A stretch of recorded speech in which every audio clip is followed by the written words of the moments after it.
Hello and welcome to Diminishing Returns, the podcast where three film aficionados discuss a film or series of films, this week we're doing Spider-Man by the way, and then pitch their own ideas for what the sequel should be. I mean, that really is it in a nutshell.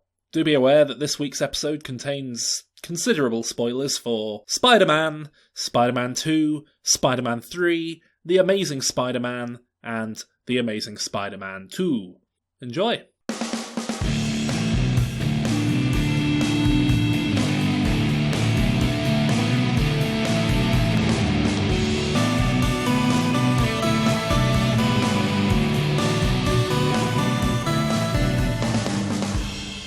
Hello listeners, welcome to Diminishing Returns. I'm Alan and I'm here as always with Saul. Hello. And Calvin. Hello. Right then, so this week we're looking at Spider-Man. No doubt we'll be going right back to some sort of animated series with you guys, I'm sure. But also we're looking at the most well-known films, the Tobey Maguire ones, the more recent ones with Andrew Garfield. And then whatever the current thing going on is, which you'll have to update me on because I couldn't be bothered to look into it.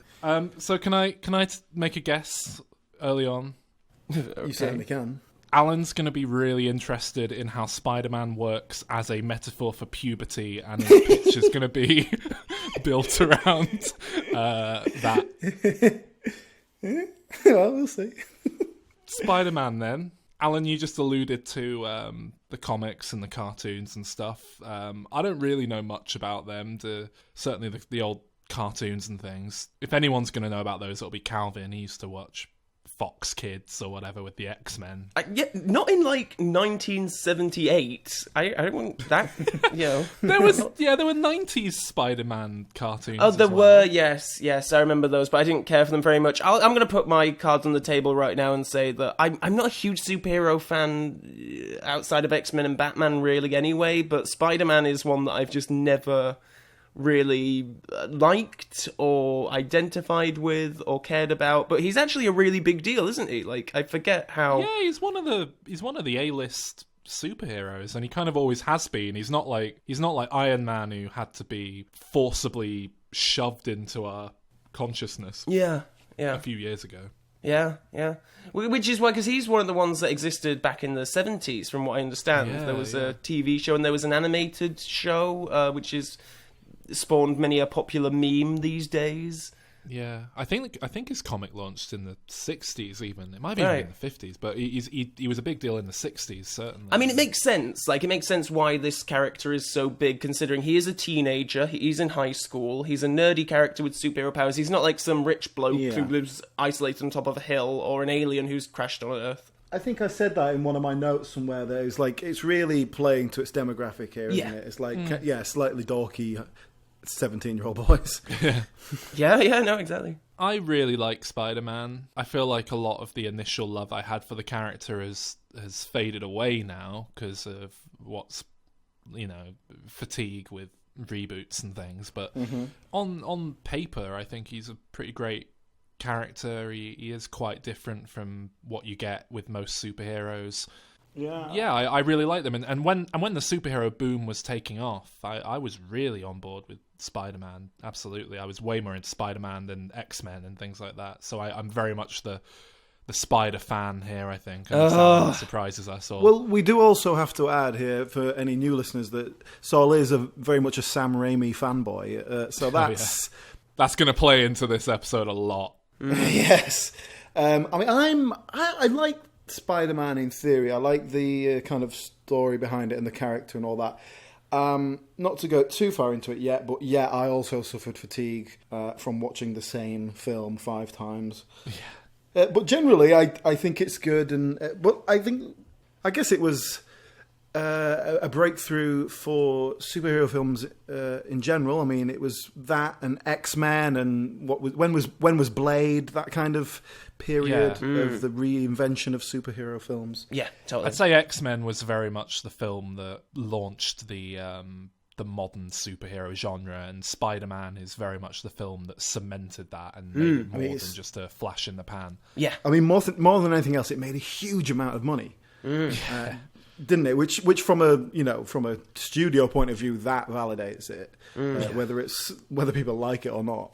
But people did like it. It was reviewed very well. It was a huge deal. The first Spider-Man film. Yeah, I mean, it was one of those things that was parodied endlessly for about a year or two, and it feels like it's faded from the public consciousness a bit in that regard. It's still a very well-known film, but it hasn't quite stood the test of time as something with, these sequences that, I don't know, it felt like people were almost considering it, something up there with Star Wars and the like in terms of its cultural penetration when that first film came out. Yeah. Oh, everyone was doing the upside down kiss, like spoofing that and all sorts.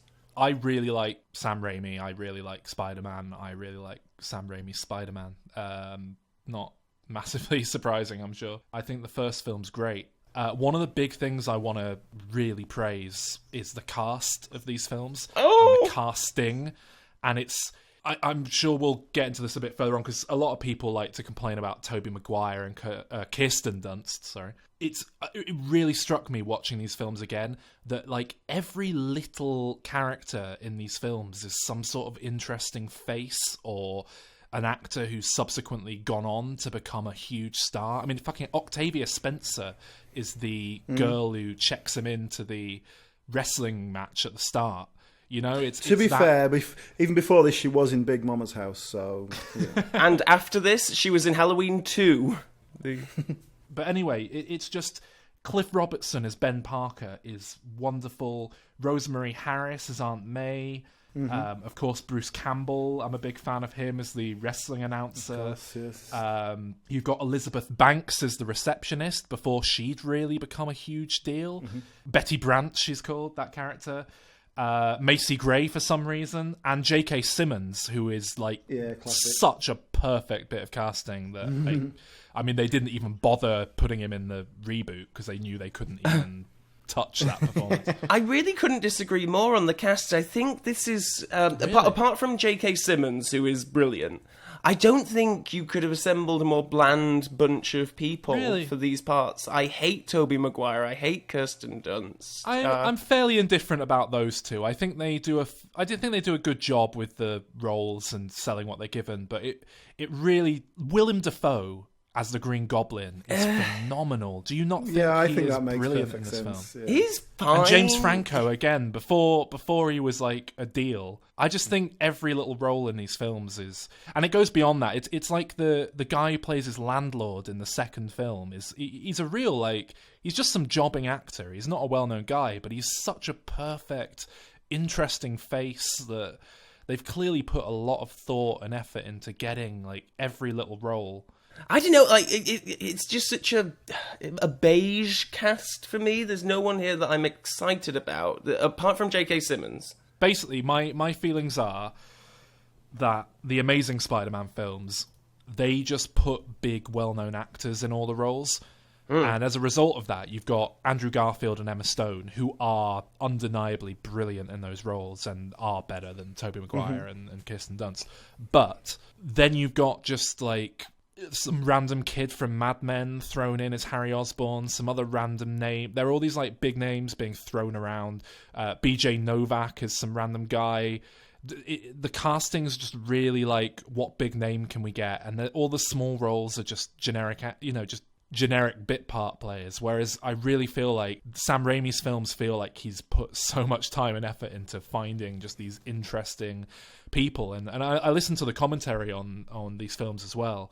In preparation for this, and they were talking about how, for example, the montage of people talking about Spider-Man in the first film, and they're sort of saying, like, I think he's a menace, I don't trust him, I think he's great, Spider-Man, he's trying to help, and all this sort of stuff. They went and just found he stinks and I don't like him. Yeah, they went and they wanted to get, like, real New York-looking people, and they went and found a load of local construction workers, pulled them off site, and so most of the people in that montage are just... like New York builders, and I think that's the sort of thing that comes across. You've also got Lucy Lawless in there, weirdly. I think she's just mates with Sam Raimi. Yeah. Just on that note, the guy who says he stinks and I don't like him, the reason I remember that line is because the guy is He's called Jim Norton. He's a stand-up comedian. And I know his work, so that's why that line jumped out at me. Yeah, there's so many people like that mixed in. There's Joel McHale, who plays Jeff in Community, is the guy in the bank in the second film. There's Phil Lamar, is an extra on the train in the second one. Who Phil Lamar is voices on Futurama. He plays Hermes, and he voices most black characters in most animated cartoons before Kevin Michael Richardson came on the scene. But there's a whole heap of people like that just in the background. One of the things I kind of made a note of is I can't decide if Tobey Maguire is a good actor or not. It was I kept fluctuating because there was times when he was doing these really subtle things and it displayed a lot of emotion, and then other times where he'd like be gurning like some kind of clown, and I'm not quite sure what he's doing. And I've seen him in other things, and he's never really like won me over, but he's never come across as being terrible either, and I can't quite figure him out. And then and similarly with Kirsten Dunst, I've always liked Kirsten Dunst. I think she's good in this. I don't really know what happened to her in the last sort of 10 years. I haven't seen her in anything for ages. Like, I watched these films when I was younger. I was aware of her. I never really saw her in anything where I thought she's brilliant until quite recently. It was season 2 of Fargo she's in, and she is like the best thing in it. She's fantastic. It's a really comedic turn from her. Am I right in thinking that she hated being in the Spider-Man films? Like, that was a real thing that she got contracted for, and then this is why we don't see her in big blockbuster films, because she doesn't actually like them very much. And from what I understand, the only reason she signed on to Spider-Man in the first place is because she was like, oh, well, Sam Raimi's an interesting director, and Tobey Maguire's an interesting actor, so we'll see what happens. But then when it became this huge box office thing, she kind of ran away from it.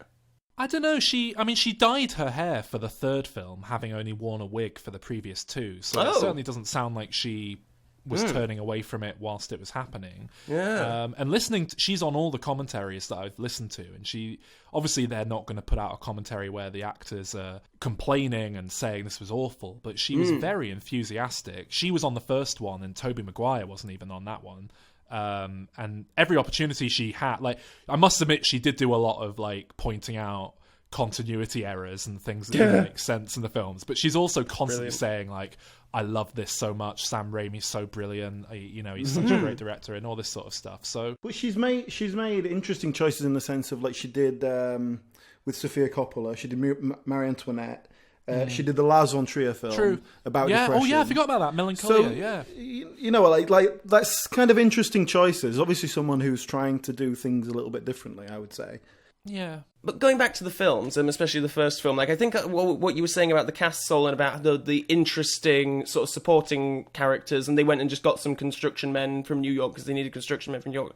Doesn't that say a lot about the first 3 films and how they were true Sam Raimi films, whereas the Amazing Spider-Man films feel much more like just a squeaky clean studio, exactly, where everyone is vetted. Absolutely. And that's one of the notes I've made, actually, is that at times watching these, I couldn't believe how much of an auteured product they were. Yeah. For a major multi-million dollar blockbuster I made exactly franchise. the same note, That's arguably what killed the third one. I mean, I'll make a defense we'll come back Raimi to that and one. But, we'll come back to that. And it's throughout the films. It goes beyond the casting, because it's the cast, but it's everything. And one of the reasons I love these films is that there's, in almost every shot, there's something I can point out and just like go, oh, did you know this? I realized watching these films that I love practical special effects, but it has to go. It can't just be blowing up cars and men running down buildings on wires. Like, it can't just be we blew this up for real like Mad Max, because that bores the shit out of me.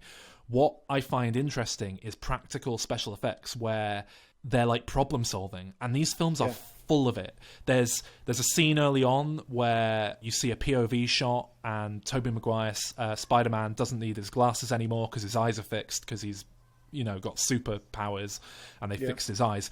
So in order to get that shot, they had to make a giant pair of glasses to like hold over the camera. I love that. There's a scene early on where I don't know if you remember, in the lunchroom. Of course, that Mary scene. Jane trips and all her food goes flying in the air. He rushes in and he catches everything. And they did that in camera. They did about 50 takes, and they covered all of the lunch items in a sticky adhesive substance. But other than that, Tobey Maguire had to run in and catch everything in order on the tray as it fell in front of camera. And that sort of thing just... It's these films, like, every few scenes you get something like that. And that's not to say there isn't a load of CGI in there, because there is. It's kind of the dawn of the point where CGI was allowing these sorts of films to finally be made on this scale. But there really is just something special about every moment in these films for me. And it's not just those special effects. Like I say, it's the casting, it's the choices being made, the music, I made a similar note that basically I said that what I like about Sam Raimi is that there's a real lack of finesse. It feels raw and dirty, but in a good way. And it feels like low budget filmmaking, like that kind of scrapping things together, but on this huge budget. There was one scene, it was in the second Spider-Man film, that was just pure Sam Raimi. It was like watching Evil Dead. Oh, absolutely. The Dr. Octopus surgery scene. Operating theatre scene, yes. Yeah. It just transitions into Evil Dead. But how great is that scene as well? Like, it is a great film. Just comes to life so much in that moment. But it's strange, isn't it? Because I'm not sure if I can quite put my finger on what it is, like practically what made me think that. But it was just like, this is Sam Raimi. This is like watching Evil Dead. There's a lot of just really manic camera works. Obviously, there's a chainsaw thing, which is a bit of a reference, but, you know. Yeah. And there's stuff like the woman being dragged into the shadows and the linoleum being scratched up by her nails. Yeah. And again, that's another effect where they had to put wax on the floor so that she could scrape it off of her nails. But you could tell that was real. It looked really cool. Yeah. It's the crash zooms and crash whips and all these like weird camera movements that you don't really see, certainly not in glossy Hollywood productions, and weird sound effects and stuff as well. But it does suit a kind of comic book style, like that comic book world. Oh, absolutely, yeah. Something else with these films as well, though, I mean, they really do embrace, as you say, that kind of comic book sensibility. And it's to the point that I never really picked up on this when I first watched the films, but recently, a while ago, someone told me that the films were period pieces and they were set in the 60s, like the comic books, as a kind of offhand comment. And I was like, wait, what? No, they're not. But then I really thought about it, and I couldn't quite disprove it. And watching these films, there's a few points where modern television sets and things appear and cars that weren't made then. But for the most part, the clothing and the production design and everything like that is something that could have existed when the comic books were written. Well, funnily enough, I made a similar note, but I was going with the 80s. It felt very 80s to me. Again, was like, there's a bit, I think it's the second film where Peter Parker's wearing this like body warmer thing. He looks like Martin McFly. And he's got his skateboard and that sort of whatever, his hoverboard, whatever it was. Okay, so shall we get into these films? We've sort of done a lot of broad strokes here. Let's talk about that first film. Let's break it down a little bit. Yeah, what's the first one about, Sol? It's about, an hour and 40 minutes? Tobey Maguire, so dweeby nerd kid that certainly I could relate to. I don't know about you guys. Loser at high school. I was incredibly popular, I'll have you know. Fancies this girl, and he's good at doing photography, and then he gets bitten by a spider, and it gives him superpowers and the powers of a spider. And this is another thing, I'm going to have to talk about how great Sam Raimi is again here, because in the comics and all the other iterations of Spider-Man by extension, the webbing is an artificial construct, and the idea is that Peter Parker is this Tony Stark kind of super genius who is able to just build gadgets on the fly. I think one of the smartest things that Sam Raimi did was just say, no, what the fuck's that about? He's been bitten by a spider. He's got spider powers. That should be one of his powers. Like, why is this? Because the idea that he's a super genius on top of that is just a bit rich. And it's something that I think makes a lot more sense. The idea of him being a super genius makes a lot more sense in the context of a comic book universe.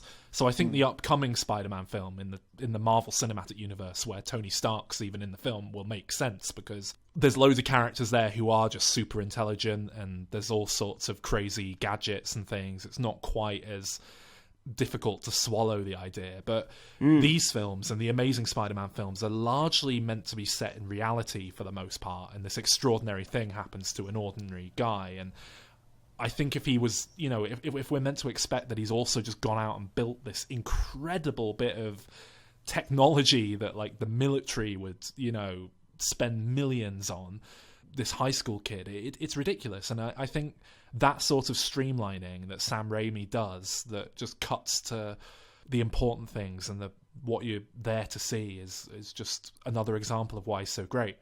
But anyway, so in the plot, he's bitten by a spider that makes him superpowered because it's a weird spider they've done experiments on it, and he gets spider powers.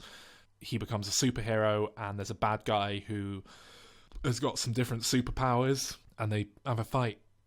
And that's pretty much it, really. And there's a whole load of relationship teen angst thrown in for flavour, which I do think is part of why these films work so well. I do think they're very much the human story told on a superhero backdrop rather than just an overt superhero film. And Danny Elfman's music. Oh, I do love it.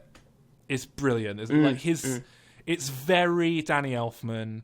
It's fairly generic Danny Elfman, but it's really strong generic Danny Elfman. Like every scene is so well scored, and I love the theme. I know a lot of people think it's one of his blander superhero themes, but I think it's great. I think it's got so much heart and wonder to it, and it really like amps me up at the start of the films when it starts playing, and then you get that like drumming and the Marvel logo.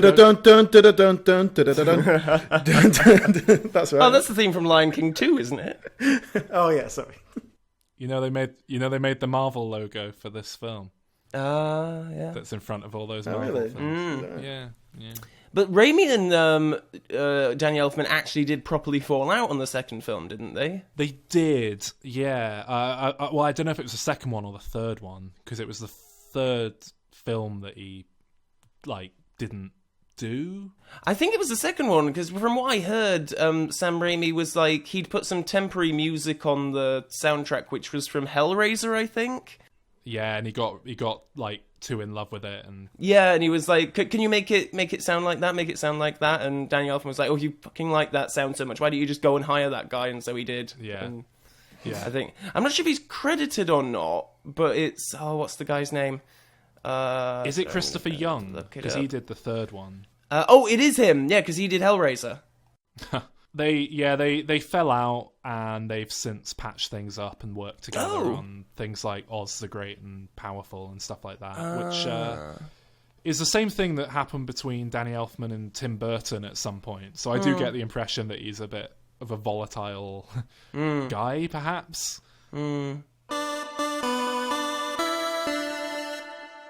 I did like Willem Dafoe in general, like the bit where he's talking to himself in the mirror and he's doing the character changes. That was really nice. That bit is one of my favourite. Yeah, I absolutely love that scene. It's so simple. It's just an actor like going for it, talking to himself in the mirror with a split personality, and he's just such a great actor that he pulls it off. And it just captures you when you're watching it. He's such a brilliant actor, and in this film he's playing this dual role so well, because he is warm and like fatherly to Peter. He's this kind of surrogate father, and you do get this real sense of warmth from him, but it's always like you're walking on ice, and any second he can split, just like he could change and just become this terrifying manic guy screaming at you, and he does that so well as well. And it's both sides of the coin portrayed. One second he's this kind of William H. Macy, lovely old man, and the next he's this evil monster, like screeching, and it's just... And he's fucking ripped as well. Was this is before Lord of the Rings one, isn't it? Because Gollum does the same thing. Just about. But it's about... I mean, it wouldn't... It was roughly the same... Well, it might be must just have made after. at the same time, didn't they? Yeah. Oh, another thing I frigging love. I'm just going to list things I really love, just that Sam Raimi's brilliant for. There's that explosion in the army airbase, and then the transition in the edit is to all those mortarboard hats at the graduation being thrown in the air. Yeah. Isn't that such a great transition? Yeah. It's fucking great. That's why I love Sam Raimi for that. I love the Green Goblin skeleton bomb. You know when he throws that bomb at those guys and they're just skeletonized, and it's just these skeletons stood there that then just fall down. Yeah. And that is brilliant. Like, it could have just been an explosion. Most people would have just been like, yeah, he throws a bomb and it's an explosion. But no, they throw a bomb and it's this incredibly imaginative, very striking idea. And again, it just adds to how inventive these films feel and why I like them. I've got one more thing to point out, and that is Aunt May's line, "You're not Superman, you know." Now, I think that line's brilliant, but I reckon Calvin hates it for some reason. I didn't hate that so much as I hate the bit when Willem Dafoe breaks in during her prayer, and he's like, "Finish it." It's just, it's really hammy and over the top. And but like, Willem Dafoe is playing it like a yeah, but ham-fisted, it makes me like, cringe. Like, it's not even a good hammy moment. I think Willem Dafoe is so great in these. I think he's great. I highlight of his career for me, which I'm sure he'd be very unhappy to hear. Yeah, I prefer him Coming Blood in what's that Lars von Trier film that he's in? Oh God, Antichrist. Yeah, that's Right, yeah. Oh God, chaos reigns. That's what the fox says. What does the fox say? Oh, someone must have made that on YouTube. Yeah, I was just thinking, I've never actually seen that, but someone surely must have made it. What's the Venn diagram of that song and that film? Probably not massive, yeah. But yeah, so you want to move on to the next one, I suppose? Or... Sure. Spider-Man 2. I suppose I need to preempt this with admitting that the second film is basically the first film again.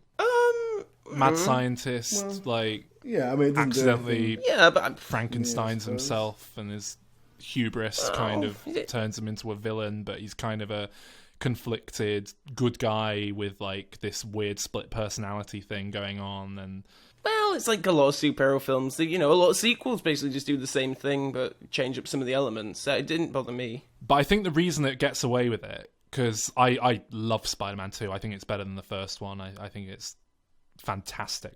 I think the reason it gets away with it is the human side of it, the not superpowered side of things is still moving forward, and you're developing these characters on that front. So the backdrop's largely the same, but just done with more finesse and just generally done better than it was done in the first film. But obviously the human story is still moving forward, so you don't feel like you're just being spoon-fed the same thing again. What's the story behind Alfred Molina getting this part? Doesn't he just... It seems like a really weird choice. Bizarre, like, he does it great. It's He's a great actor. Yeah. But it's just a weird choice. I love him. I loved him when I was younger in this. I pick up on the fact that he's British doing an American accent and not keeping his accent very well a lot more now. I don't know. I think it just speaks to... Again, the cast in this film, just like I was saying with the first one, I've already spoken about a load of them, but another one I want to point out, little almost cameos, but just people being cast in, interesting actors and interesting little roles. Donna Murphy is Alfred Molina's wife in the film. You know who that is, Calvin? No. It's, what's she called? Mother Gothel, is it? Entangled? Oh, of course. Oh, wow. Yeah, Huh. people like that popping up in this film all over the place. It's brilliant. How good, right? Just to set the tone of the film when it opens. Yeah, he's got to deliver these pizzas in half an hour, or the pizzas are free. But he's Spider-Man. Yeah, that's such a perfect means of just establishing like what's going on with this character, what like the two sides of his life, but it's kind of comedic and stupid and low stakes. It did it, yeah, okay. But at the same time, it annoyed me. And I think it's not the fault of the film, it's just the way that these stories have to go. But it was just like, for God's sake, you're a superhero. Like, you're delivering pizzas, you're fanning about. He's trying to make rent as a photographer, but J.K. Simmons won't let him. J. Jonah Jameson won't pay him enough. That was the other thing. Why does he keep selling pictures to the newspaper who keeps calling Spider-Man a bad guy? It's the only newspaper in New York, Alan. No, it's not! It is! No, it's not. There's only one newspaper. It's the only one not owned by Rupert Murdoch. Even in the story world, it's not. He's got a monopoly on the industry. It's all J. Jonah Even Jameson. in the world of the film, it's not, because there's other papers that we see them. They don't pay as well. Well, but the whole point is that he doesn't pay enough. Yeah, but So how is they that? pay. It pays better than the other ones. Silly. You haven't met Peter Painsome from the guy from the New Yorker in charge of that. He's right piece of work. He's even worse than J. Jonah Jameson. Well, he's got all these financial problems. It's like your best friend's a fucking multimillionaire. Will you just sort of get a loan for Christ's sake, or at least ask him for a favour? But doesn't Harry seem like a really kind of slimy guy who'd be like, and what am I going to get in return for this money? And he'd have to be like, well, when I get a job as a photographer, and he'd be like, I want 90% shares in you as a photographer for the rest of your life. I just don't think it'd go down very well. I don't know. And it would make things even more complicated when he finds out that he killed his dad as well. Well, that because then that would add more things, wouldn't it? No, because he's too much of a businessman, and he'd be like, well, he did kill my dad, but I own 90% stake in him as a photographer from a business point of view, so I better keep him alive, and there wouldn't be any conflict. We should have hired him as his personal photographer or something, so that it doesn't seem like charity, and it sort of makes it feel a bit more like legit. Have they ever done that on Frasier, Calvin? Frasier hires Niles as his assistant as like a charity thing, and then he starts making like unreasonable demands. They've done episodes similar to that. Like Frasier went back into private practice, and they had offices next door to each other, and Frasier was like helping Niles out, but Niles didn't like it very much, and and all that. I do quite like Alfred Molina. He's probably my favourite villain of the whole Spider-Man series. He's good. The arms are cool. But I do like how they brush over, like, he's about to unveil this amazing, like, new power source. Yeah. And then it's just like, hang on, you've invented these incredible sentient arms. Like, what? Should we deal with that first? Like, let's sell that technology and we'll use the money to protect this other thing.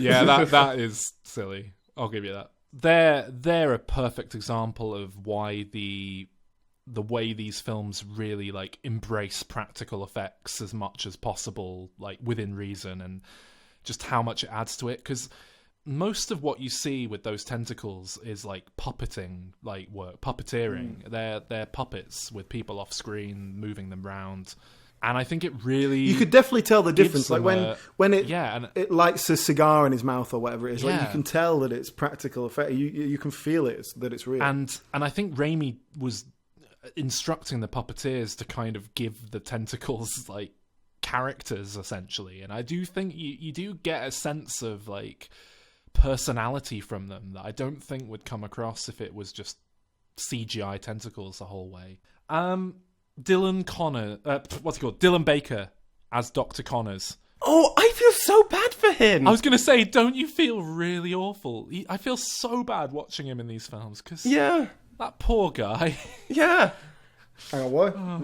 Why? Well, he's playing Dr. Connors, who obviously is the Lizard in The Amazing Spider-Man. And they were so clearly setting him up to be the Lizard in a future film, just giving him these little parts in Spider-Man 2 and 3 as this sort of weirdly one-armed guy. I just feel so bad for him that never not only did it not happen, but he cut his arm off especially for it. Exactly. But the first villain they go for when they reboot the franchise is his villain, just to add salt. Yes! To, like, rub salt in the wound. And that's what upsets me so much. It's like, I don't know, I mean, fair enough if you set him up in one film to bring him back in the next one and he's the villain, but the fact that they take 2 films to set him up is just, I feel so bad for the guy, and he seems like a lovely man. Yeah, but think about how much he earned doing those few scenes. I mean, probably not that much. I mean, I did all right. If they were like, yeah, we contracted you in for 3 films because we're going to make you a big character later on, you did all right. Anyway, the second film was a really big hit, wasn't it? It was. Did it make more than the first one, or?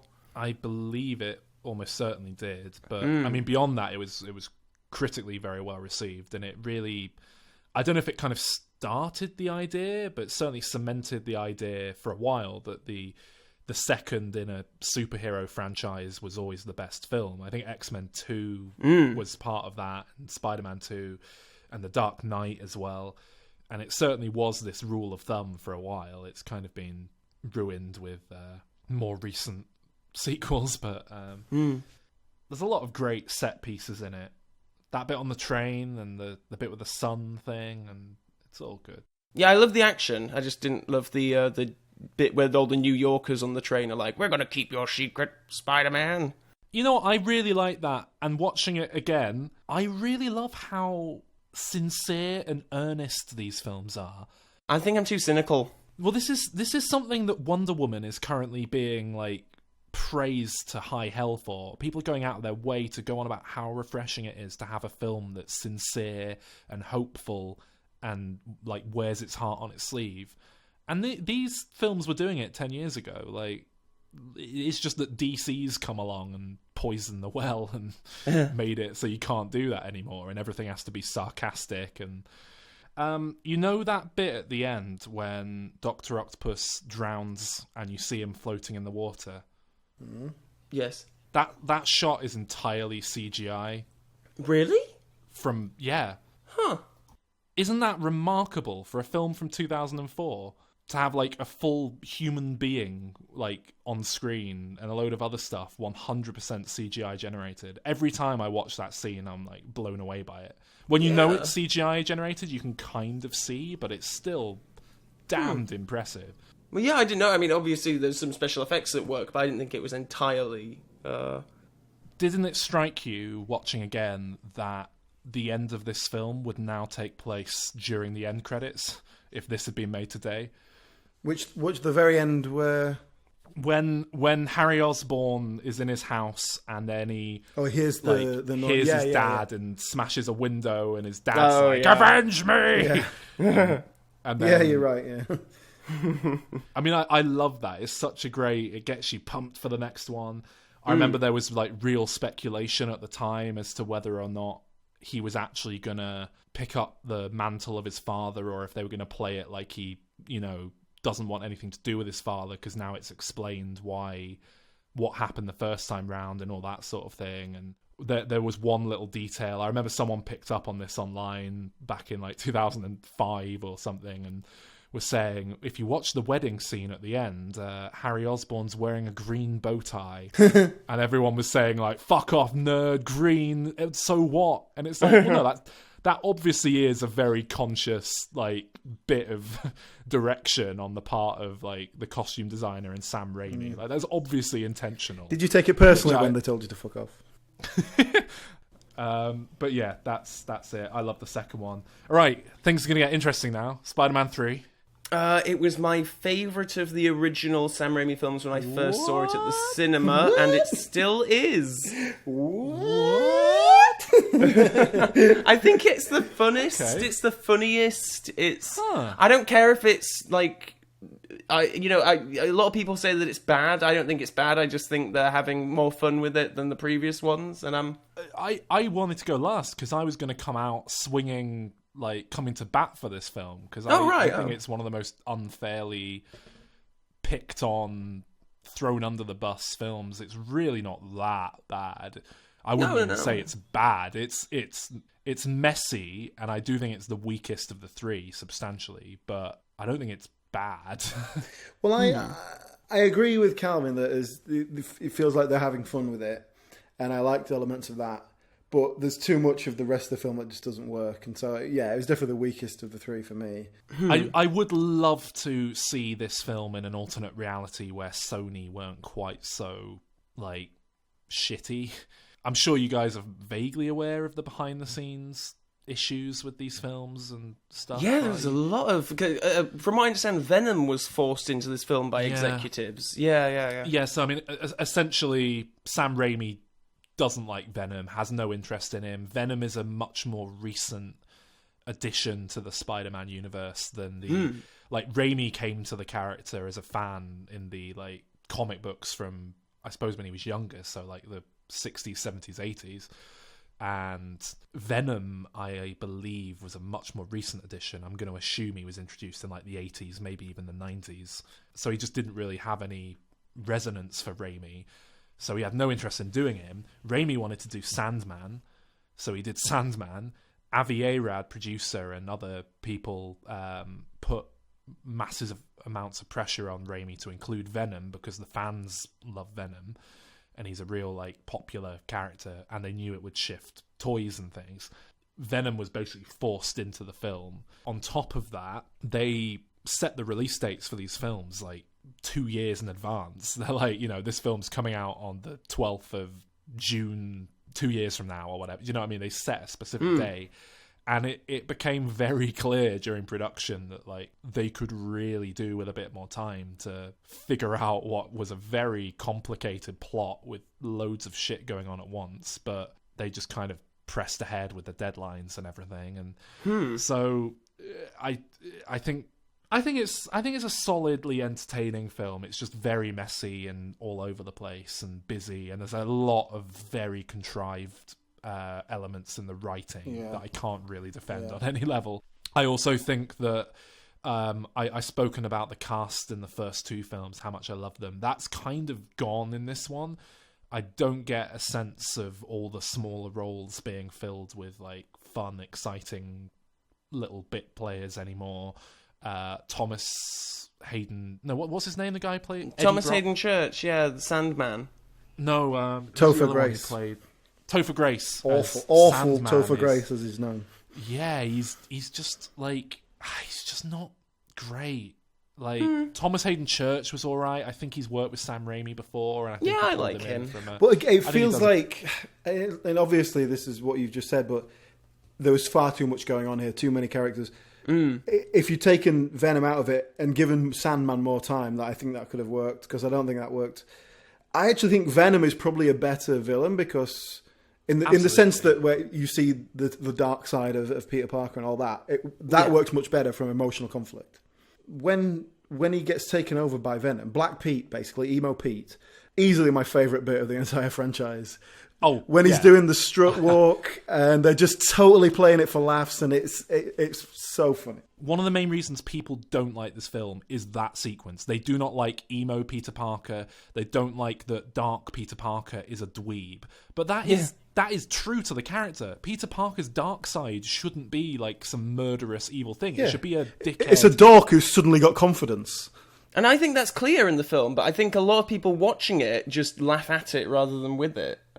I think a lot of people don't get Sam Raimi's sense of humour, quite frankly. I am completely on board with his sense of humour. I think he's really funny, but he really clicks with my own sensibilities in terms of sense of humour. I think a lot of people view this the same way they view Adam West's Batman, in that this is a self-aware, bordering on self-parody film, and it's trying to be funny and silly, and it isn't given the credit it deserves for that. People just look at it and think, what a bunch of idiots, what were they playing at? But just like with the 60s Batman, which was a self-aware mockery of the 1940s serial, but most people now view without that context and think, what the fuck were they thinking? This is ridiculous. The same's true here. People don't get that you can kind of... I mean, it's the idea of self-parody, really. It's the idea that you can laugh at something and with it at the same time that I think people struggle with. And it's absolutely what I get out of Army of Darkness and most of the Evil Dead movies, to be honest. And it's absolutely what I get out of this film. Because it's ludicrous. And if you need proof that it's like meant to be funny, you only have to look at the reactions of the extras around him. It's not like he's walking down the street being this cool guy, like, and you're meant to think, what a cool guy, because everyone walking past him is looking like, what the fuck is this? And all the extras have clearly been directed to, like, behave like normal people. Like, what the fuck is this? So, you got Venom, that's the internal turmoil, really, and then it becomes an external thing. But that never feels very genuine. They're competing over a girl or something, and then her dad's... She's in his class, and then her dad's the police commissioner. It's like all these coincidences that, obviously from the comic books, but it just doesn't work, and he's such a shit character. I mean, I don't mind any of those coincidences. I think the really bad contrivances are... there's a meteorite that just happens to land next to Spider-Man carrying an alien. That happened, right? And I thought, right, it's going to get explained later that it was someone shot it there deliberately, or it's going to come up later. And when it didn't, I mean, I was very upset about that, I must admit. But then it's a perfect example of why this is a messy, mixed bag of a film for me, rather than an outright bad one. Because I do love that scene and how much of an homage it is to like The Blob and these 1950s B-movie horror films where a meteorite just lands in Lover's Lane. But if it was the first film and that was the start of a character, it would be fine. It's ridiculous. It should have been two characters we'd never seen before. It hitches a ride back to New York on one of them, and then it like consciously chooses Peter Parker because he's like it sees him Spider-Man who's it chooses Spider-Man. It sees this much stronger person and goes, all right, I'm having that body. Or what's his name, the astronaut from the previous film, returns back with some weird thing from space, and that would have made more sense. There's so many things. My understanding is that they were originally going to make Spider-Man 3 and Spider-Man 4 back to back at one point, and it was going to be a big 2-part film.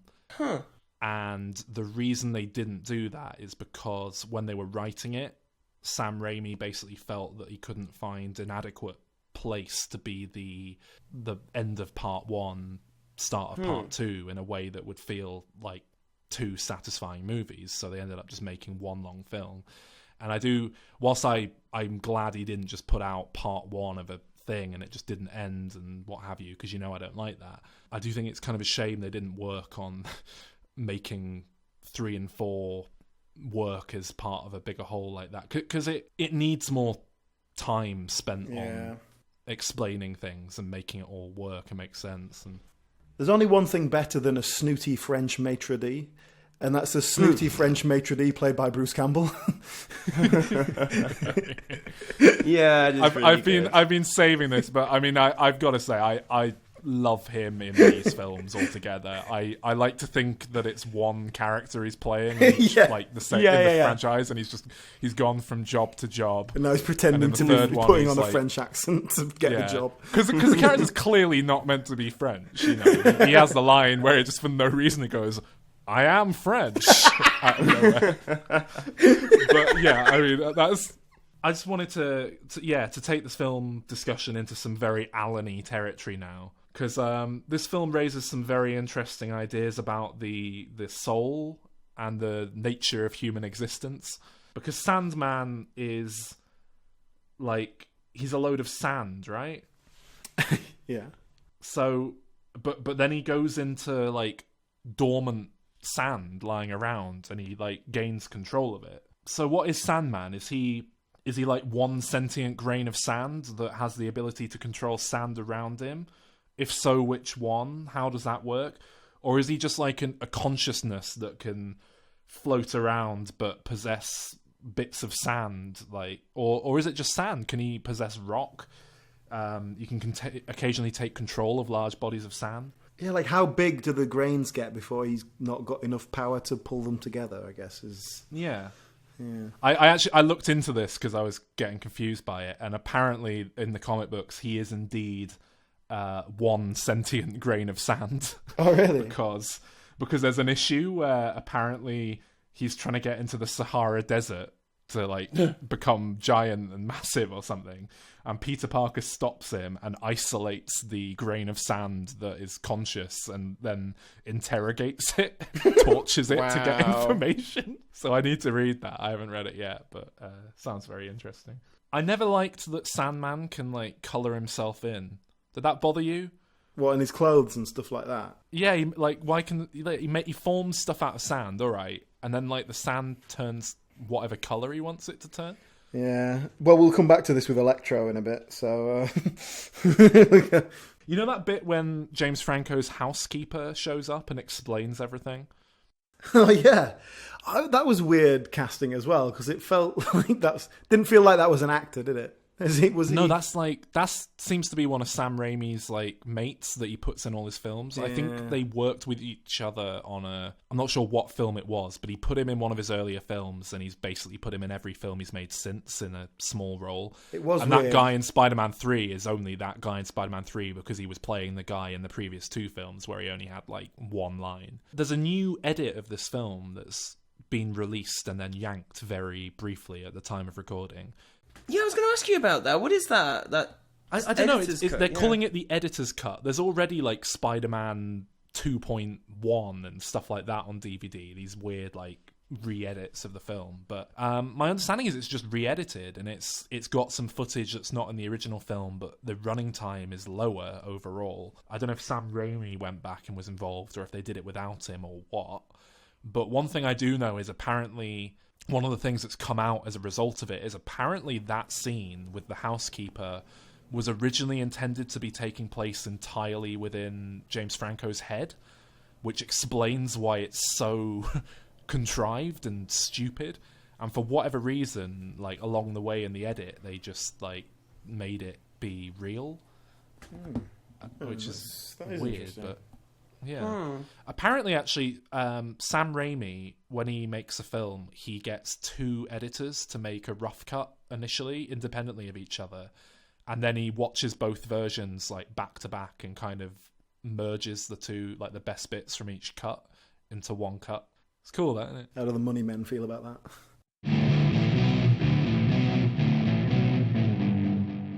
Everyone was going to come back for a 4th one, weren't they? Yeah, Spider-Man 4 was greenlit, going ahead, moving ahead just like the others were, dated.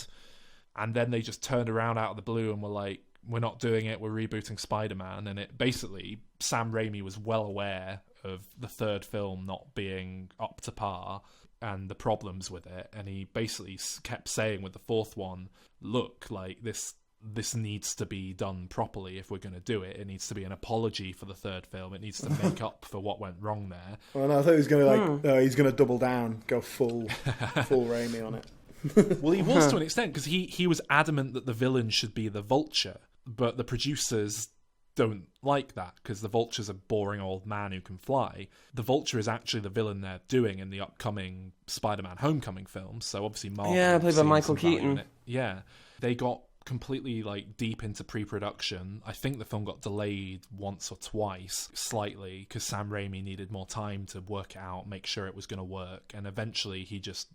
Apparently it was very, mutually respectful, so they say, and he just said to them, look, I can't make this film within this time frame, so I suggest you just call it quits here and make your reboot that I know you've been prepping for when I step away from these films.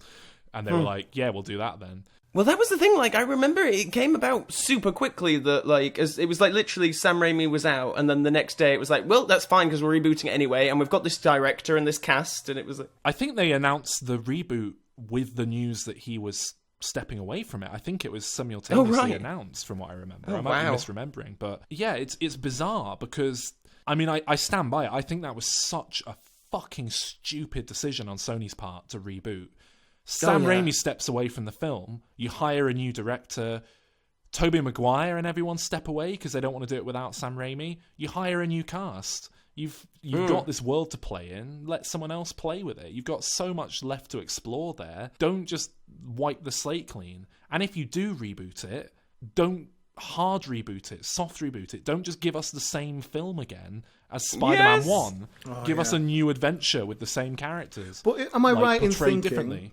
Am I right in thinking that in the comic books, like, there's a different Spider-Man that's not Peter Parker, like someone else takes on the same... Do that. Correct. There is Miles Morales. Well, not only that, not only do they do the exact same thing there, but they even pick a villain who is the same thing as the first 2 Spider-Man films. They, maybe there was a feeling of we've got to do the Lizard because we've been teasing it for the last 2 films, but we've already had a film where a mad scientist injects himself with something and... it doesn't save the world like he was hoping, and it turns him evil, and we don't need that again so soon. It infuriates me. And the thing is, if you're gonna do the same exact thing again, find a new spin, find a new, take on it. Don't do it in the exact same way, which is what The Amazing Spider-Man is. It's a poor emulation of Sam Raimi's films. The music by James Horner is a shit, I hated the version music. of Danny Elfman's score. It's so, similar. Everything about it is... The opening credits are the same. Everything about it is, emulating those earlier films. It's not standing on its own 2 feet. The only things it seems to do that seem to be trying to set it apart are there's some fucking nonsense backstory with Peter Parker's parents being spies or something. I hated all that. That's almost entirely left on the cutting room floor, because they shot so much stuff for that in the first and second film that didn't even make it in there. But no one wants any of that anyway. So there's that. And there is the fact that he's now got these artificial web shooters like he did in the comic, which is just stupid. The idea that this character's also a fucking genius who builds this thing in a 30-second montage that is then just glossed over for the rest of the film. It's fucking ludicrous. I really fucking hate The Amazing Spider-Man. I think it's just... If it had come out and it'd been the first film, it would be a kind of mediocre film with some good stuff in it. But as it is, a reboot of a film that was made 10 years earlier, it's just unforgivable. I cannot stand it. I think it's shit. And the only saving grace it has is in Andrew Garfield and Emma Stone, who are fantastic. Martin Sheen's pretty good. I love Martin I love Sheen. Sally Field. Yeah. Have you heard what she said about the second film? Or these films in general? I believe her quote was... You can't fit 10 pounds of shit into a 5-pound bag. Wow. But I agree with you, Sol. Like, for me, what made this film stand out was the emotional storyline. I felt that it was taken more seriously, it had more depth, and I think that was mostly down to the actors. Emma Stone, fantastic. Garfield, I'm not quite convinced by him, but he's obviously got some talent.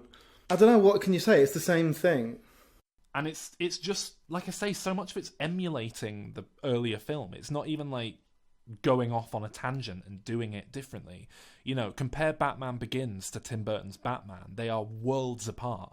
And that's what this should have been. But instead it's just this shitty, inferior thing that we saw done better less than 10 years ago.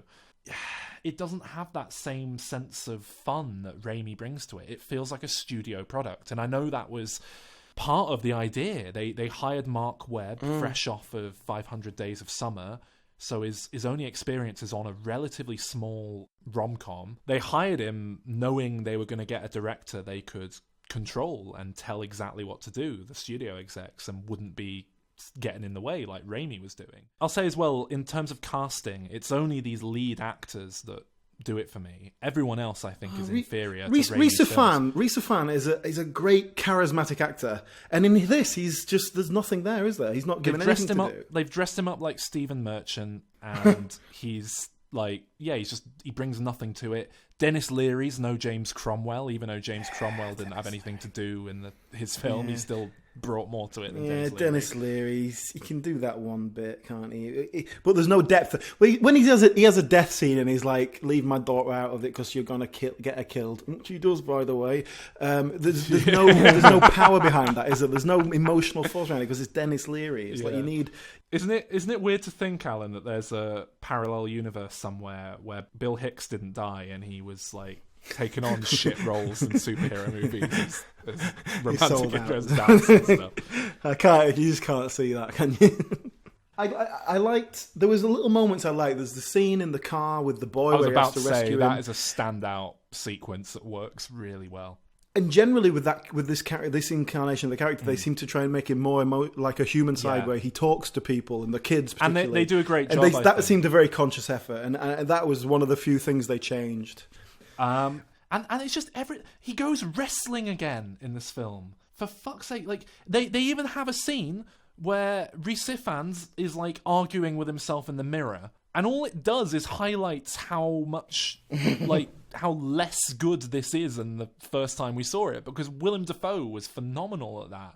And Rhys Ifans isn't that good at doing it, and it's not framed. It gives well. nothing in this performance. Yeah, and it's not shot as well, and it's just not. Then there's just so many little things that bother me. Like the first time Peter Parker properly tests out his web shooters he's built, he jumps off a skyscraper, falls to his death to test them. Now, in Sam Raimi's films, he kind of does that. He shoots a web across like the road to a billboard over the other side of the street, but he's like got it in his hands, and it's like you can feel that it's physically attached before he like jumps off. It's not quite the leap of faith that we see in this film. There's that bizarre, entirely CGI POV sequence where Peter Parker's running around the city and it's just like a video game. Yeah. Oh, yeah. I like the idea of throwing in a bit of POV, but yeah, it didn't look quite good enough, did it? But don't CGI the whole thing. Like, do what they did in the Raimi films and like wire up a camera and then move it like remotely across the city and then speed up the footage or something like that. That was another major difference. You felt the reliance on CGI with the cityscapes massively. and stuff. Although I will say, what I preferred about this Spider-Man was his movement, and this is obviously comes from it being CGI. It was like a less human movement. It was more kind of quick insect-like movements and crawling up the walls, which I liked. I thought that was better characterization. But you can only do that because it's not a real person. It's CGI. Dennis Leary, an arrest warrant for Spider-Man, which is like completely unjustified to say it's meant to be after he's just saved that kid on the bridge, and that's what's justified it in terms of the character in the film. So over the top angry policeman stereotype in this film. It's fucking shit lazy writing. And speaking of shit lazy writing, the most unforgivable bit of fucking awful writing I can remember seeing in a film is in this, actually, which is they need the Lizard to figure out that Spider-Man is Peter Parker. So he looks at Peter Parker's camera, and oh look, there's a sticker on it that conveniently says "Property of Peter Parker," even though that's not. Didn't they do that in The people Simpsons? Yeah, but The Simpsons spent the first act of the episode setting up that Bart's been given a label maker, and then that he's labeling everything, and like it's like they go out of their way to justify it and make a joke of it as well. Whereas this film doesn't. You never see any labels like that anywhere else in the film. You never get a sense that it's not even in line with this character. It's something Tobey Maguire's Peter Parker would probably do, but I don't know about Andrew Garfield with his skateboard and his cool haircut.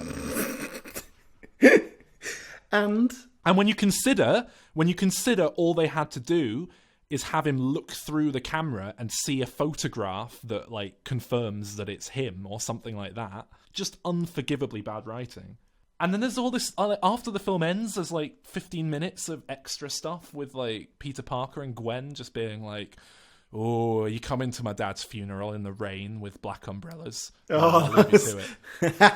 That over the head shot of black umbrellas in the rain. Oh, dear me. And that end credit sequence as well. Because they were like, oh, well, the Avengers and stuff, they're big now, so we've got to have a credit sequence. What are we going to do? Well, let's just have some random man no one cares about talking to our shit version of the Lizard. And he says, leave Peter Parker alone, not setting anything up whatsoever. Brilliant. Well done. Anyway, that's it for the first one from me. Okay, yeah, let's move on to the next one then. Second one for me, I know this is generally regarded as the low point of the franchise. For me, it's a huge, huge improvement over the first. Yeah, I'm surprised to hear that. I didn't think it, because I know it's obviously the film that killed this rebooted universe in its tracks, despite it making a shit ton of money and all that sort of thing. But yeah, it is regarded as the low point, as you say. I wish they'd just started with this and not done the previous one. This film is a fucking mess. It's not great, but hey, it's trying something new. It's doing something vaguely interesting. It goes into full comic book mode, doesn't it? Yeah. And some of it works. It's like it completely embraces that, which I don't like, but yeah, it's at least it's doing something new. There's like, again, all the stuff with Peter Parker's backstory, I hate it. I don't need it. Most of it's cut. It feels like a weird strand from an earlier draft. I suppose it is. All that stuff on the airplane at the start, load of bullshit. Paul Giamatti, what was he thinking? What was he thinking? Similarly, actually, what was Jamie Foxx thinking? Because yeah, he's totally wasted in this. He doesn't get a chance to do anything. Whilst I quite like what he does here, playing Dwayne Dibley, I am amazed that he was on board with it. Oh, why? Jamie Foxx likes to do a bit of comedy. He's all up for that. Yeah, Motherfucker Jones, that was him, wasn't it? But yeah, I can see it. What I really hate about that character is when he's having his mind struggles or whatever they are, and they play that song underneath it, and it's like he's got this they weird. will laugh at you. I love that. What's it going like? I can't even remember the tune. It's this weirdest bit of film scoring where there's just like someone talking like this under the music. Yeah. I like that though because it's actually like the film's actually trying to do something new and interesting. Like, whether or not it works that well, I don't know. But it's not just more Danny Elfman rip-off music. It's doing something, even if it's like a bit weird and maybe misjudged. The cast in this film, again, there's so many actors who just show up because they're setting them up for sequels, and it doesn't, like... Yeah. BJ Novak's just randomly in there as, like, some guy from Oscorp who apparently becomes a villain in later comic book issues. And what's her name? Felicia Hardy, the one from Rogue One. Felicity Jones. Technically, what's the difference between them setting up actors here and it feeling obvious, whereas Dylan Baker in Spider-Man 2 and 3 doesn't feel like an obvious sort of I think it's setup? because I think Dylan Baker in Spider-Man 2 and Spider-Man 3, I think they needed that character. And they were like, we're going to have this mentor Peter goes to, and he discusses it. Well, why not? Why don't we make it one of his, college professors? Oh, we can make it this character from the comics that we like. That's a really organic way of making that work. Whereas here it feels like, how can we crowbar this character into the film? And it's just not as... There's no reason for Felicia Hardy to be in the film, other than she becomes Black Cat down the line. I don't like... that kid from Mad Men who plays Harry Osborn? I mean, that's what I was just going to say. I mean, he's terrible. He's really awful. It's a bad character. I'll give him some credit. But that is a bad performance. That's it. He's a step down from James Franco in Spider-Man 3, where James Franco visibly wants nothing to do with it in every frame. Who is he? I've never seen him in anything. Dane DeHaan. Yeah. Isn't he in Mad Men, or am I confusing it with something else? He was in Chronicle. That was his big breakthrough. Yeah. He's not in Mad Men, so... What am I thinking of? I don't know. Oh, I don't even... Oh, man, You're obviously thinking of someone else. Yeah. Yeah. Well, he's even more shit than I thought then. Wow. So Electro gains powers from, like, being electrocuted. Like, is this the 50s? Like, what is, like... Sorry, I mean, if this is a world where someone can be bitten by a radioactive spider and get spider powers, then at least they're bitten equally... by a genetic thing, and we don't know the venom and how it works. It's not like the electric eel in the tank bites him. He's electrocuted in a tank full of water, and he happened to fall in with a big cable, so he gets really electrocuted, and that somehow turns him into electricity. Yeah, I mean, It's fine. I don't know, Sandman. It's just. At least that was a weird experiment we don't know the ins and outs of. But yeah, I mean, what annoyed me was that he's like wearing a tailor-made leather suit, and then he sucks himself into the sockets, and he's not wearing a suit, and then it comes. If they said to him, or he said in the film, like, "Oh, careful with that experimental electricity cable that we've been working on. It's got some weird properties we don't quite understand. Maybe I'd be alright with it. But it's just a big power cable." Oh, God. Yeah. And also... How does it give him, telekinetic powers? I was about to say, how come electricity makes stuff levitate? That's my next note. But you know what? For the most part, Electro's powers are very well realised in this film, and I do think they do quite a good job of making a villain of him. He's quite interesting. It's certainly a nice break from the mad scientist with a heart of gold thing. I have a question about Gwen Stacy dying, which is a pretty big deal. Does she die because she hits the ground and Peter was too late, or does she die because he grabs her and she breaks her back from? Oh, is that? Oh. This is She snapped her neck because he grabbed hold of her midriff. This is the torment of Spider-Man. This is in the comics. It's meant to be a big, it's a big thing. She was his first love interest. They kill her off, and it's this big emotional moment that's completely wasted in this franchise, and they can't really do anything with again in film, sadly, because they fucked it up in this one.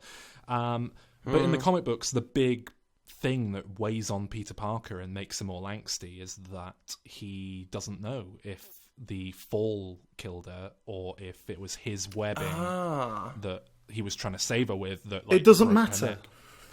It doesn't make any difference.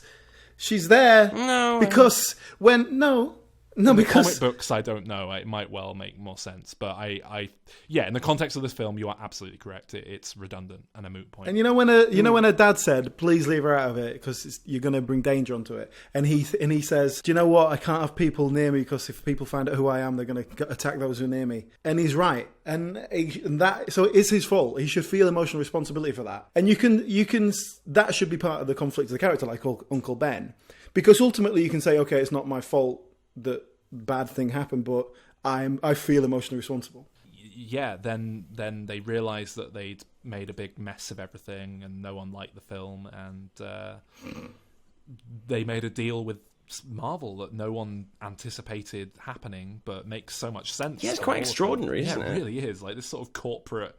It's the biggest thing like this since Who Framed Roger Rabbit got Disney and Looney Tunes characters together in a way that had never happened now. But so Alan, do you understand what's happening currently with Spider-Man?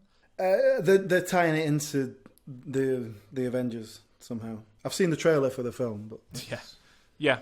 Do you understand? Because they've just gone ahead recently and made it so confusing it's even starting to piss me off. No, I don't know the details. Okay, at the time of recording, they've reignited these spin-off films that have been in development, one of which is a Venom movie starring Tom Hardy as Venom. Hardy? Which is being pitched. Huh. It's being pitched as an R-rated horror movie without Spider-Man in it. They're working on the Black Cat film, but it's now a Black Cat and some other female character combo. They're working on a few spin-off movies. They're working on a few of these. Yeah. They're working on a few of these spin-off movies, and they were saying they're going to do it without Peter Parker or Spider-Man involved, which is beyond batshit crazy, because Venom is, by definition, a corruption of Spider-Man. You can't do it without him. It doesn't make any sense.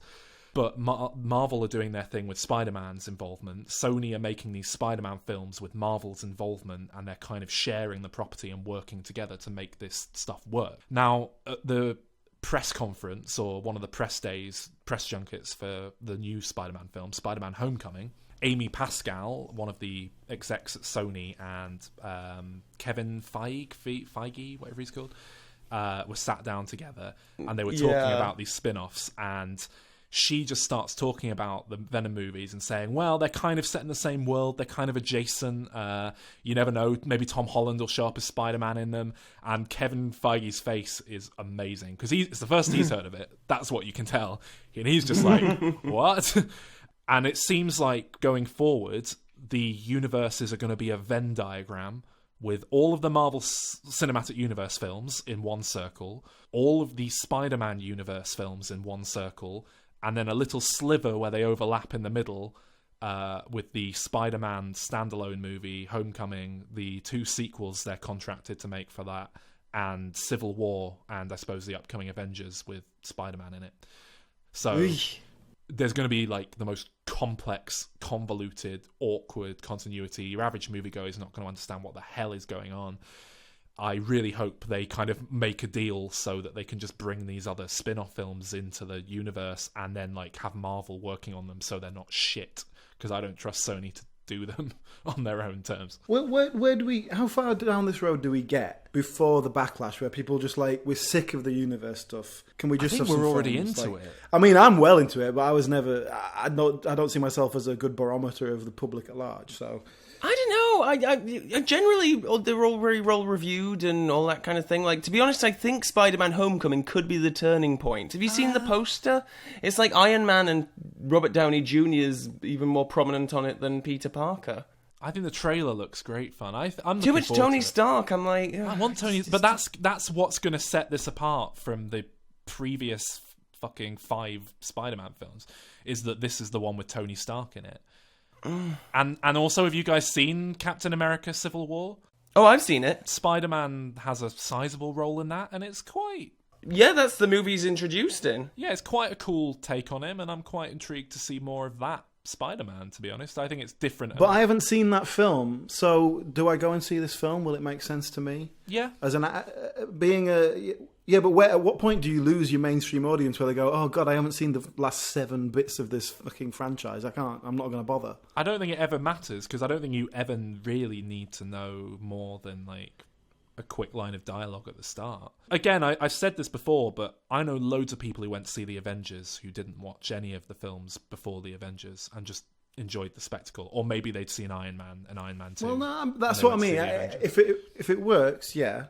And like my mum went to see Logan. She'd never seen any X-Men films. She still liked it. Yeah, and there's probably going to be 1 or 2 scenes where you don't know why Bruce Willis is turning up and what he's doing. But for the most part, it'll work and be a good laugh. So. Okay. All right, should we pitch our own ideas for Spider-Man? Who's first? Who wants to pitch what they would do with this struggling, but maybe not for long, who knows, franchise? Let's see if you can guess what my project is from the title. It's going to be called Bugle Me This. Kelsey Grammer moves to a job at the paper as the agony aunt. No, but you're close. It is a sitcom starring J.K. Simmons as J. Jonah Jameson, which is all about life at the Bugle. Nicola Peltz is our main antagonist, and she's just graduated and is interning at the Bugle. Now, the focus of episodes are going to be around J. Jonah Jameson having to go on adventures with this intern because she's basically forced on him by her grandmother, who's the head of a conglomerate that took over the Bugle. And the grandmother's played by Julie Andrews in an occasional guest star capacity. Now, to go along with the rest, they'll be investigative journalists, and they'll be going around and, poking their noses in and going undercover and all this sort of stuff. So there's no end to the fun we'll have.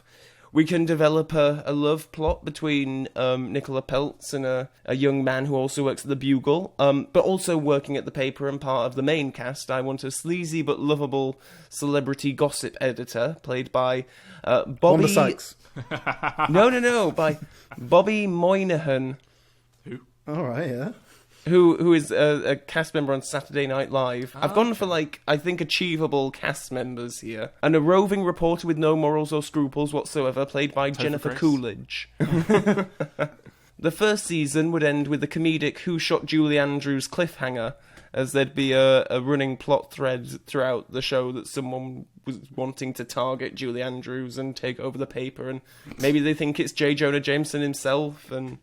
I don't know, we'll resolve it in season 2. But for that, people need to give me money to make this sitcom. And I think J.K. Simmons would be up for it. I do think he'd like to return to that role. It does seem like the role he was born to play, doesn't it? He's so perfect in it, isn't he? Feels a bit broad for my taste. Oh, I love it. You guys haven't seen Oz, have you? You've never watched that? No. See, that's the part that J.K. Simmons was born to play. I don't know, I've seen Whiplash. I haven't seen that, actually. But yeah, I mean, Oz was the thing that made him, really, that character. I thought it was that M&M's advert he did. Oh, yeah, that's right, yeah. He was in Sam Raimi's film The Gift with Aunt May. That's where they kind of found him, and Raimi was like, oh yeah, let's get him in. So that's where he dug Rosemary Harris up from then. I wondered where... Alan, what would you do then? So, puberty, analogy... Well, the... Depressing Spider-Man struggles with depression. No, I decided not to go that route. It was a bit too obvious. So I went slightly different, but the same. Spider-Man's been done, okay? It's been done to death. Forget that. What I'm going to do is a film called Man Spider. I've seen that film. Oh god, what was it called? It's called Earth versus the Spider or something. And it's a film.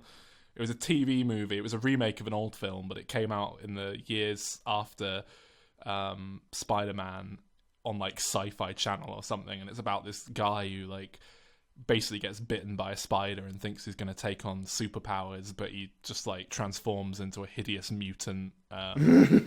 Disfigured freak and ends up eating people, and it turns into a horror movie where he turns his house into a nest and eats. See, I wanted to do that. I wanted to go full Brundle Spider on it, but yeah, sort of. I couldn't think of any way to do it other than just the fly. So anyway, so this I think it'd have to be animated because all the characters are insects and spiders and things. So it'd be very kind of Pixar-ish. But your hero is a young teenage spider called Bob. Bob lives with his family. Bob lives with his family. For some reason, it conforms to very traditional human social norms of a mum and a dad, handful of kids, very anthropomorphized kind of animals. We establish his life a little by showing him at Spider High School, and he's a bit of a nerd, but not a total loser. A bigger spider calls him a bonehead and sort of smashes him up against the lockers, that sort of thing. So one day he gets caught by a human. It turns out he's been captured for scientific study. He gets put in a tank.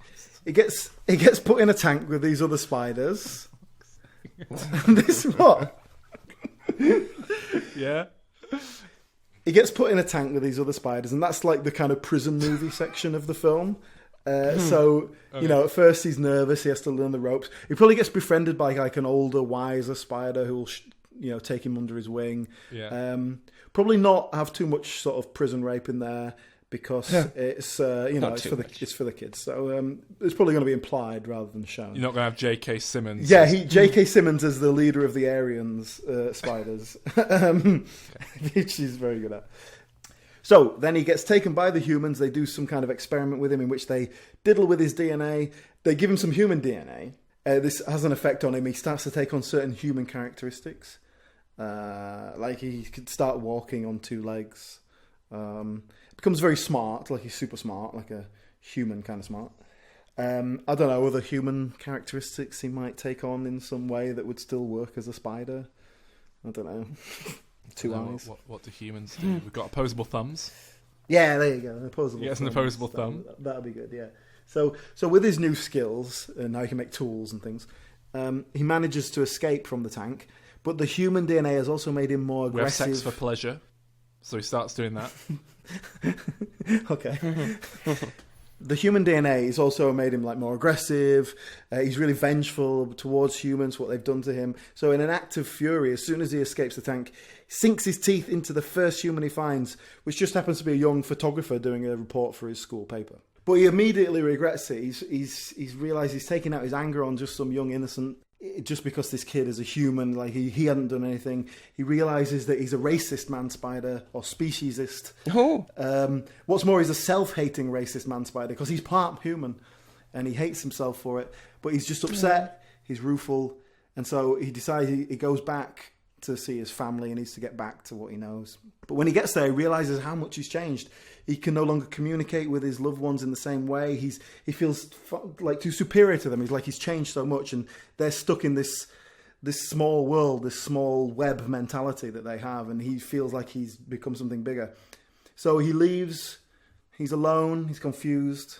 He moves to the city, gets a small web of his own, starts drinking to numb the pain, until one day he sees on the news about a Spider-Man, and he sees this kid swinging around. He's solving crime, whatever, and he manages to track him down. He follows him home to where he discovers it is none other than the young boy he had bitten during his escape. Seeing this part spider, part human freak, and all the good things he's achieving with his powers, it's an inspiration to Bob, and he decides.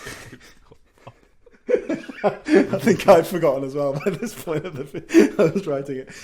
He decides to settle in and live right there in the joists of this boy's shit apartment in the city. He resolves to help this young lad in whatever way he can. And this sets up the sequel where they become a team and they fight crime together. You have to figure out some way where Spider is like unusually, conveniently relevant in a crime. Oh no, he could be like trying to get into an apartment and he could like go through the lock. And, And then what? Unlocks the door to unlock it. He could be a spy though, make a good spy.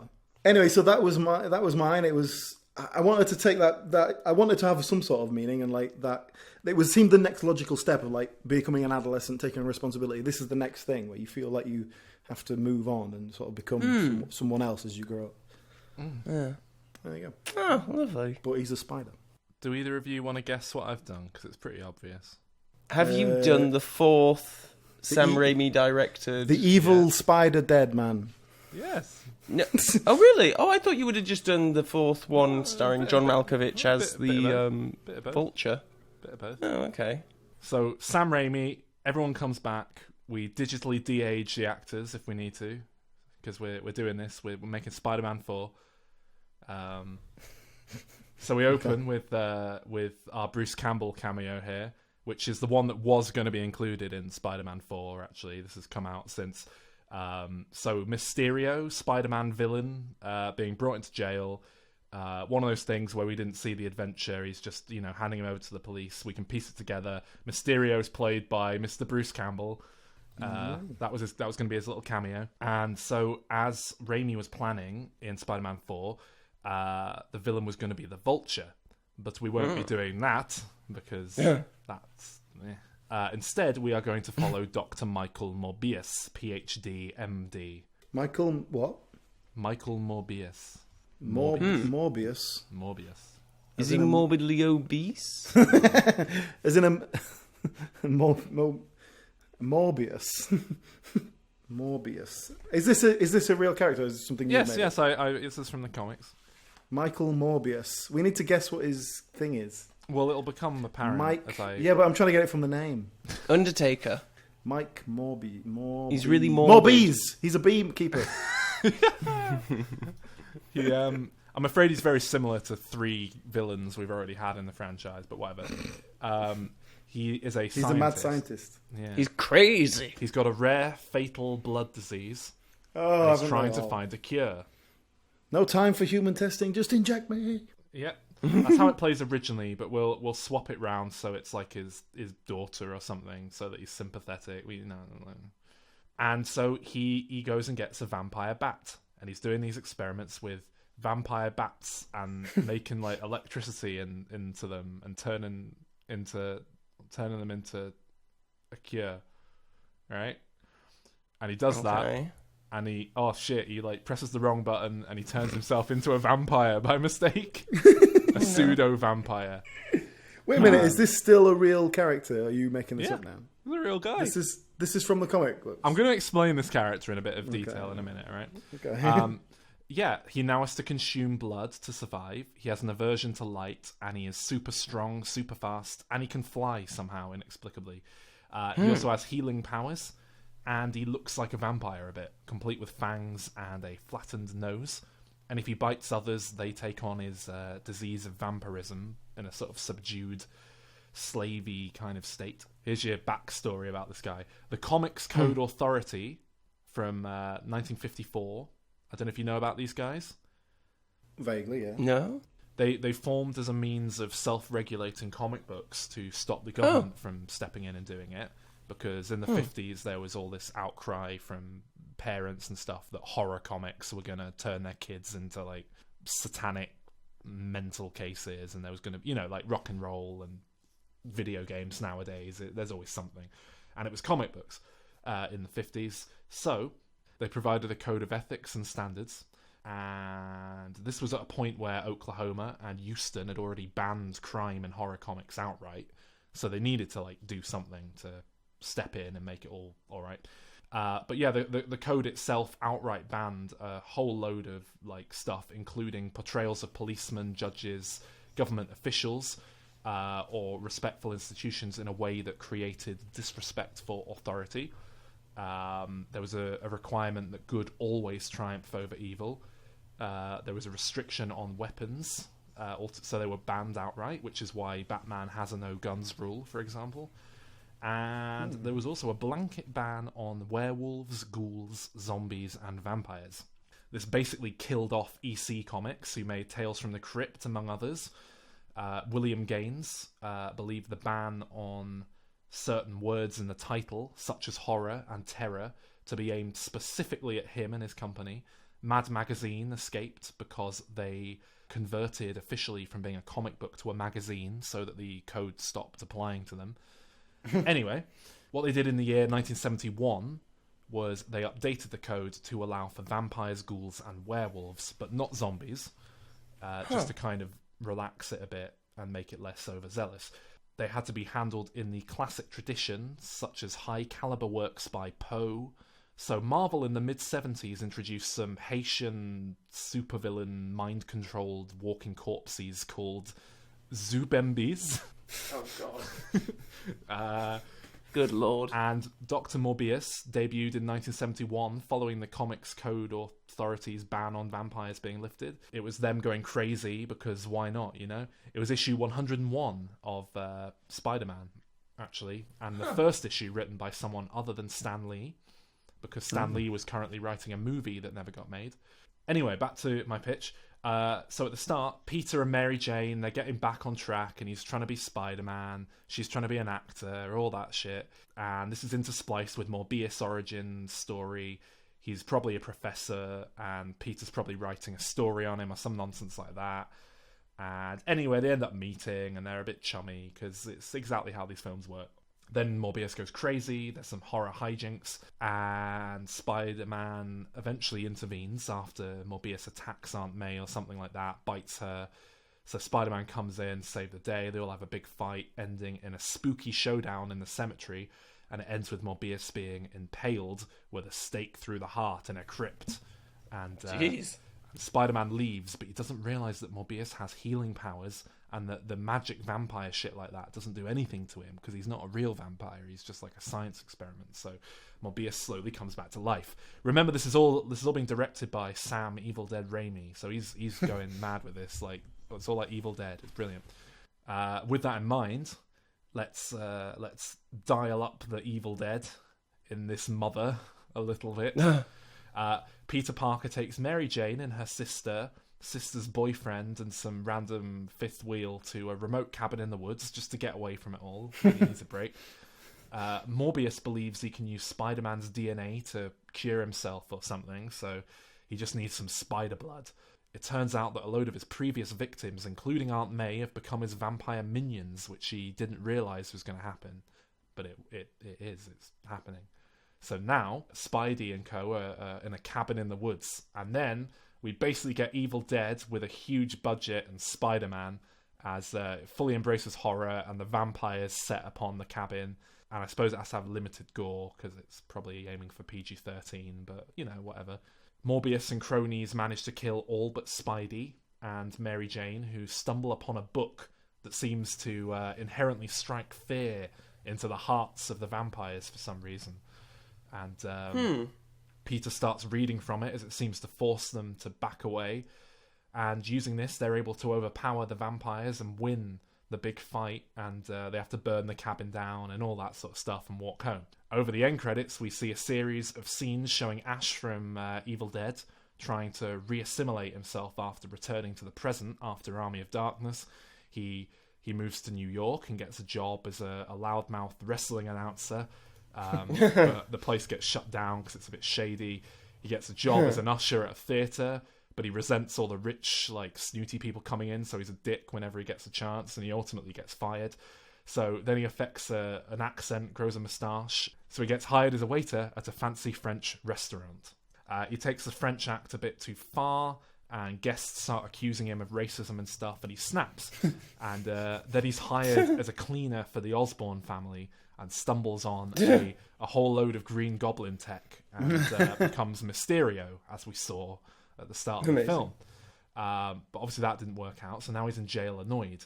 Now, Peter examines the book in New York, and he's reading it, and oh shit, there's deadites and shit, but in New York, and all of New York's infected. Ash is in jail, and gets busted out when a deadite causes a taxi to come crashing through the wall or something like that. It's utter chaos outside. It's like Ghostbusters when the ghosts get out. And we're setting up the sequel here, Spider-Man 5, which is a crossover Evil Spider Dead Man 5 or 4. There we go. You really did pitch what you want to see, though, didn't you? It's the film the fans want. It's what the people want to see. I wonder how big the overlap of Evil Dead and Spider-Man fans is. I think you'll find most Evil Dead fans are Spider-Man fans, but most Spider-Man fans are not Evil Dead fans. Yeah, I mean, that's a tiny demographic of people, yes. Where does that yellow car come into it? I don't think it's a tiny demographic. It's enough to sustain get a TV show commission that's coming up to it. Yeah, but not enough for a fourth film. Starring an incredibly cheap actor. I think they could have made Evil Dead 4 at any point they wanted, but it was about getting Sam Raimi to sit down and bother to write the thing, and he couldn't be asked. The yellow car. What colour is it? Which one? What? Alan, what? Mustard coloured car. The car. Well, it's in there, isn't it? It's Ash's car. It's at the cabin, all old, because that's what's happened in the remake, even though it went back in time. Maybe it's the taxi that the Deadite drives through the wall is that car. Yeah, maybe. And then it all comes together. And he goes, "Hey, this looks like my car." You know, Bruce Campbell hates that car, and Sam Raimi's got like 3 of them because Bruce Campbell said he's going to destroy it if he ever gets the chance. Because he uses it to harass Bruce Campbell in all of his stuff. Oh, you just would be Sam Raimi if you were a Hollywood director, Sol. He's just he's like your spirit animal. He's good. Your spirit director. Yeah, he's good. Well, yeah. If anyone wants, I'll make Evil Dead 4, Spider-Man 4. I'll make them as one film to save you the money. So there you go. Are you Sam Raimi and can't be bothered to make another Evil Dead film? Get in touch. Another week, another episode. As ever, thank you for listening. Another quick reminder that we have recently launched our new website at dimreturns.com. Please do go check it out. And now to play us out, a game from a quiz that we did in the recording of this episode that was cut from the main body for time, but it's a laugh in it. Enjoy. Okay, so Spider-Man quiz. This is the big Spider-Man quiz. It's the game to win. This is the Spider-Man 3 of us doing quiz games. Play along at home, kids. So, in a textbook case of nominative determinism, Mark Webb directed The Amazing Spider-Man. It's like something you'd find in a comic book. So, you have to tell me if these are real superhero... comic book and or superhero characters. You have to tell me if these are real comic book and or superhero characters. I'm going to tell you their like real names. Okay? Okay. So this guy, Telford Porter, he becomes the Vanisher. Teleporter. Tell-E Porter. Is his middle name start with E? Is he true or is he false? Is he real or not? I'm going to guess real. I think that's real. That is real. Yes, correct. They win to both. Okay, next up. Joe Kerr. Yeah, that's the Joker. That's definitely used in some regard when we were watching the Batman films. Calvin? He uses it as an alias at some point. Calvin, true or false? Nah, I don't think so. Calvin is correct. The Joker has used this pseudonym on various occasions, but it's safe to assume that he's taking the piss. Oh, it's not his... Oh, yeah, you did say real name, didn't you? Yeah, sorry. Next one. Shelley Ter Anderson, to her friend, Sorry, what? To her friends, Shell, aka when you write it with a surname at the start, like on a register or something, like Shelter. Anderson Shell Ter. Anderson Shelter. I don't get it. What's that? An Anderson shelter is like a bomb shelter from the Second World War. So I don't know what comic book that might be. Shelley Ter Anderson. The trouble is, like, as bad as that is, and it can't be possibly real, I can't imagine Soul coming up with that. Yeah, it's too Where would he even get Anderson specific. Shelter from? I don't know why it would... Yeah, it's very specific. So I'm going to guess it's real. Is. Yeah, but why would you think, right, I need to come up with some fake comic book names. Anderson Shelter, obviously. I'll work backwards from there. True or false? I'm going to guess it's false. You think it's false? You think Soul? Oh no, wait! I think it's true. Sorry, true. You think it's a real? Right, for the sake of argument, I'll say it's false then, and that Soul came up with that one. Okay, it is false. I made that up. Oh God! Wow. Okay. Oh dear. I thought you'd be better than that, frankly. Next one. Clairvoyant. She's a spirit medium who communicates with. That's the got to dead. be real. Yeah, that's too easy. Yeah, that is true. It is true. She actually played a character called Black Widow, but is nothing to do with the one in the Avengers, even though it's part of Marvel. Okay, next one. Dr. Entropy. Dr. Entropy. I can believe that. I think that's probably real. Yeah. You saying true? I'm going to say I'll false go for true. argument's sake. Calvin gets a point. That is a Crash Bandicoot villain and not a comic book or superhero character. Damn. Okay, next one.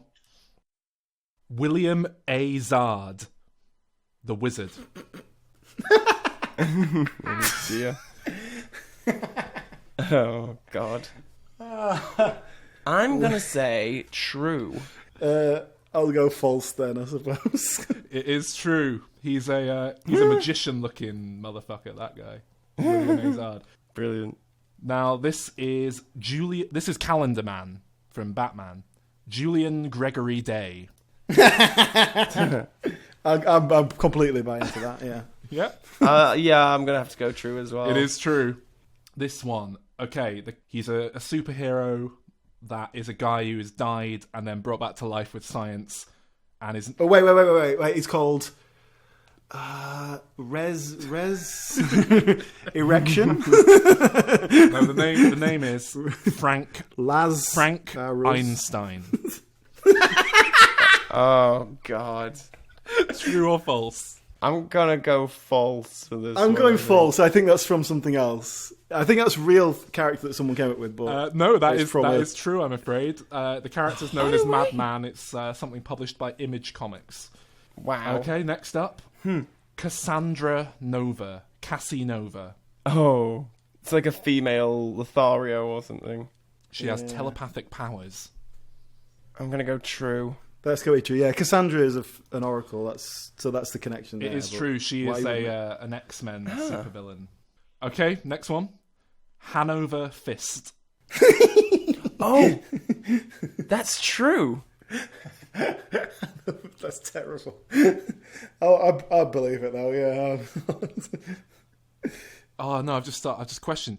I've put false because that's from Heavy Metal, but is Heavy Metal based on a comic? Oh, I don't know. Oh, I thought it was a villain from something. Oh, okay.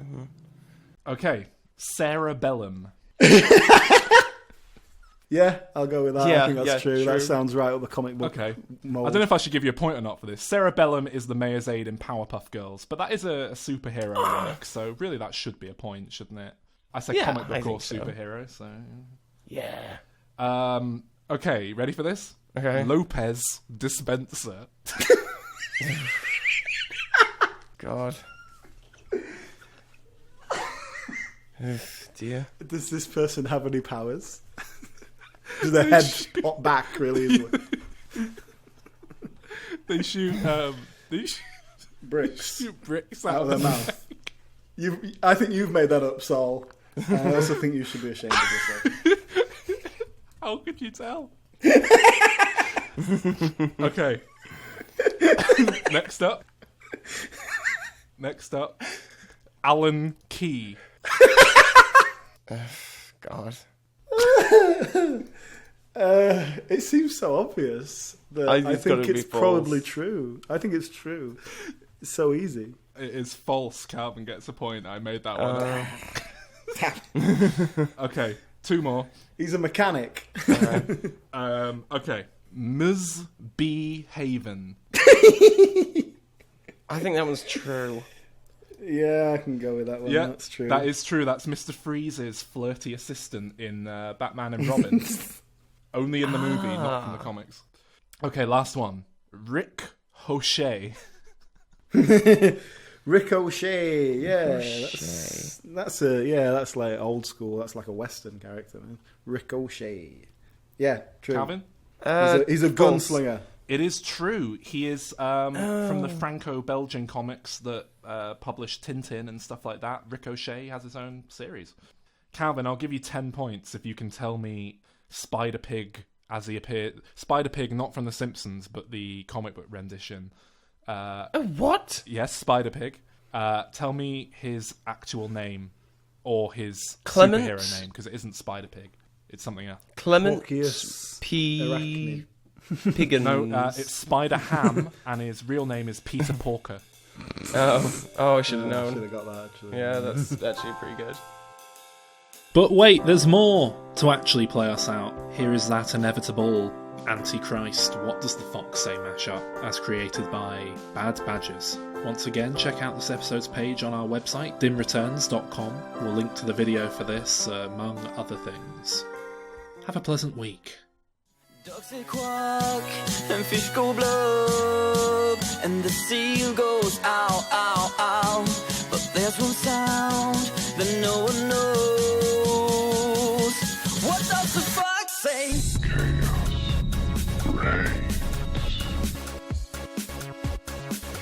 What the fox say?